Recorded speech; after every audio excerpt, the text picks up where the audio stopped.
It's a great question because sometimes we tend to rely too much on regulations and guidelines. But I think as safety professionals, if we identify a potential exposure, a potential hazard, we have an obligation, we have a duty to make sure we protect our people. Because remember, there's always that general duty clause, that carte blanche that OSHA uses. So again, if we identify a potential hazard or exposure, it is our obligation as safety professionals to make sure we protect our people. Have a great day. Bye. I'm going to kind of frame the question a little bit, because in this industry you continually hear the idea of, well, what standard governs this, or what does OSHA say about that? And I think when you're talking about planning work and keeping workers safe, that is the wrong first question to ask. The first question that we should be asking is, can we do this job safely? Can we do this job without having somebody get injured?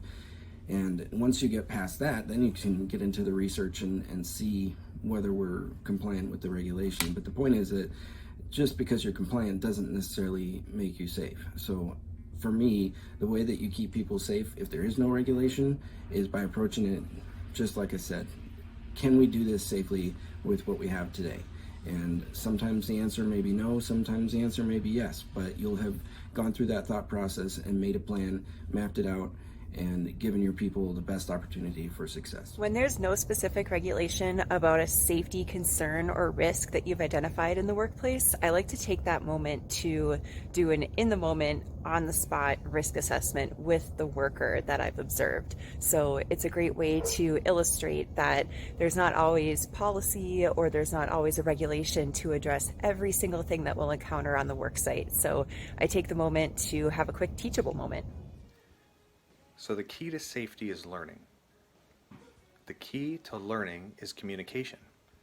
Regardless of whether there's a regulation for any sort of workplace hazard, the best source of knowledge of the hazards are the guys who are dealing with it every single day. And sometimes it helps to prompt.